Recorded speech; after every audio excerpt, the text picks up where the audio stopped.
आप सभी गुरुमुखों को साप्रेम जय सच्चिदानंद जी। मृत्यु जीवन का सबसे बड़ा सत्य है। मरने के बाद मनुष्य की आत्मा को यमलोक तक पहुंचने के लिए बहुत भारी मुसीबतों का सामना करना पड़ता है, लेकिन ऐसा होता है। मृत्यु के बाद का सच यदि आप भी इसके बारे में जानना चाहते हैं तो आज हम आपको इसके बारे में बताएंगे। तो चलिए जानते हैं मृत्यु के बाद का सत्य। मृत्यु एक ऐसा सच है जिसे कोई भी झुठला नहीं सकता। हिंदू धर्म के अनुसार मृत्यु के बाद मनुष्य को स्वर्ग या नरक की प्राप्ति होती है। पुराणों के अनुसार जो भी व्यक्ति अच्छे कर्म करता है उसके प्राण हरने यम देवदूत आते हैं। जो व्यक्ति अच्छे कर्म करता है उसके प्राण हरने देवदूत आते हैं और उसे स्वर्ग ले जाते हैं, जबकि जो मनुष्य जीवन भर बुरे कर्म करता है उसके प्राण हरने यमदूत आते हैं और उसे नरक में ले जाते हैं। लेकिन उससे पहले उस जीवात्मा को यमलोक ले जाया जाता है, जहाँ पर यमराज उसके पापों के आधार पर उन्हें सजा देते हैं। मृत्यु के बाद जीवात्मा किस प्रकार यमलोक जाती है, इसका विवरण आप सभी को गरुड़ पुराण में दिया गया है। गरुड़ पुराण में ये भी बताया गया है कि किस प्रकार मनुष्य के प्राण निकलते हैं और किस प्रकार वह प्राण पिंडदान प्राप्त कर दूसरा रूप लेते हैं। माना जाता है कि जिस मनुष्य की मृत्यु होने वाली होती है वह बोलने की इच्छा होने पर भी बोल नहीं पाता। अंत समय में उसे दिव्य दृष्टि उत्पन्न होती है। उसे दिव्य दृष्टि प्राप्त होती है, जिसके बाद वह पूरे संसार को एक समान समझने लगता है। उसकी सभी इंद्रियां नष्ट हो जाती है और वह जड़ अवस्था में हो जाता है, यानी हिलने डुलने में असमर्थ हो जाता है। इसके बाद उसके मुंह से झाग निकलने लगते हैं और लार टपकने लगती है। पापी पुरुष के प्राण शरीर के निचले भाग से निकलते हैं। उस समय दो यमदूत आते हैं। वे बड़े ही भयानक नेत्र वाले तथा पास दंड को धारण किए हुए नग्न अवस्था में होते हैं। वह अपने दांत की केट कटाते हैं। यमदूतों को मुंह टेढ़ा मेढ़ा होता है और नाखून उनके शस्त्र होते हैं। ऐसे भयानक यमराज के यमदूतों को देखकर प्राण मलमूत्र का त्याग करने लग जाता है। उस समय शरीर से प्राण पैर के अंगूठे के मार्ग से निकलते हैं, जिन्हें यमदूत पकड़ लेते हैं। यमराज उस व्यक्ति के प्राणों को पास गले में बांधकर उसी क्षण यमलोक को ले जाते हैं, जैसे राजा के सैनिक दंडनीय प्राणी को ले जाते हैं। उस पापी जीवात्मा को थकने पर भी आराम नहीं करने दिया जाता है। तो ऐसे भयानक रूप से होता है सब। इतना ही नहीं, यमदूत उस पापी आत्मा को यमलोक की यातनाएं के बारे में भी बताते हैं, जिसके बाद वह पापी जीवात्मा अपने पापों के साथ यमलोक में प्रवेश करता है। उसे यमलोक में कुत्तों से कटाया जाता है और गर्म चीज़ों पर भी चलाया जाता है। वह भूख प्यास से भी तड़पता है।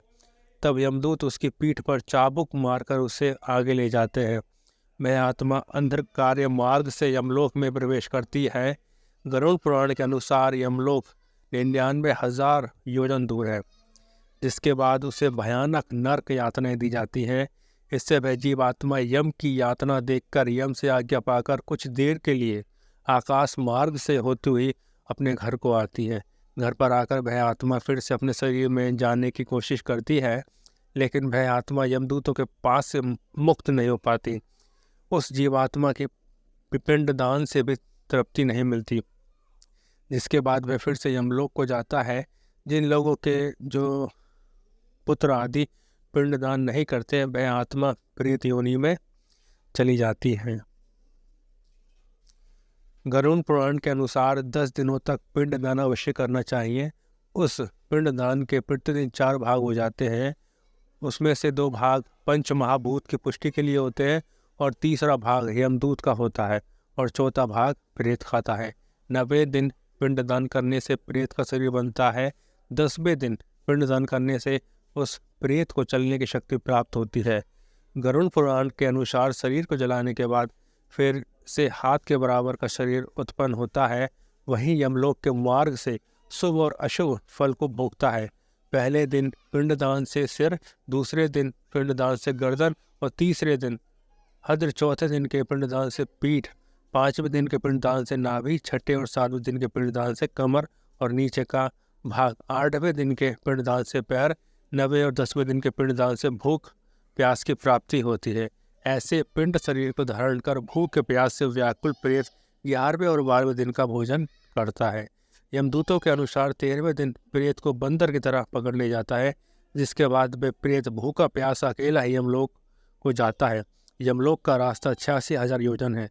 उस मार्ग पर प्रेत प्रतिदिन 200 योजन चलता है। इस प्रकार वे 47 दिन लगातार चलकर यमलोक पहुंचता है। तो गुरुमुखों, आपको आज ये सारी जानकारी हमारे द्वारा दी गई है कि मृत्यु जीवन का सबसे बड़ा सत्य है। मृत्यु के बाद क्या क्या होता है। जो लोग गुरु की शरण नहीं हैं उनके साथ ये हाल होता है। तो हमें सत्पुरुषों की संगति मिल गई है, गुरुमुखों, श्री गुरु महाराज जी का साथ मिल गया है। तो हम क्यों ना श्री गुरु महाराज जी का हाथ थाम कर उनके बताए नियमों पर चलें और अपना जीवन सफल करें। श्री गुरु महाराज जी ने हमें 5 नियम बख्श दिए हैं गुरुमुखों, वो ही काफ़ी हैं। हम नित्य प्रतिदिन उन 5 नियम पर चलकर हम डेली रोजाना भजन अभ्यास करें और श्री गुरु महाराज जी का जो ध्यान है वो तीसरे नेत्र पर लगाए रखें, ताकि जो हमारा ध्यान है श्री गुरु महाराज जी में निरंतर लगा रहे। हम भजन करने अक्सर बैठते हैं तो हमारा ध्यान बाहरी जगहों पर ज़्यादा जाता है। जो विचार होते हैं वो हमारे मन में घूमते रहते हैं। तो हम अपने विचारों को ख़त्म कैसे करेंगे? हमारी जो जीभ है वो तालू पर लगा लेंगे, कुछ देर तक लगाए रखेंगे तो हमारे मन में जितने भी विचार होंगे वो सब खत्म हो जाएंगे, वो सब शून्य हो जाएंगे। तो गुरुमुखों, आज जो आपको जानकारी मिली है उसे पाकर आप श्री गुरु महाराज जी का ध्यान करेंगे और दरबार के जो बताए हुए 5 नियम हैं, श्री आरती, पूजा, सेवा, सत्संग, सुमिरन और ध्यान, श्रद्धा सहित जो गुरुमुख करेगा उसका निश्चय ही कल्याण होगा। मैंने जो पहले वीडियो डाली थी कि हर गुरुमुख शरीर कैसे छोड़ता है, वो आप सबने देखी है ना। हर गुरुमुख के साथ ऐसा ही होगा। ऐसा जो करिश्मा होता है वो सब गुरुमुखों के साथ होता है, क्योंकि गुरुमुखों के साथ हमारे हजूर गुरु महाराज जी हर पल हर क्षण साथ हैं। बस विश्वास हर गुरुमुख का दृढ़ होना चाहिए। जो आज की ये वीडियो मैंने डाली है वो आम संसारी लोगों के लिए है। तो आज के लिए बस इतना ही। हम आपसे मिलते हैं अगले वीडियो में।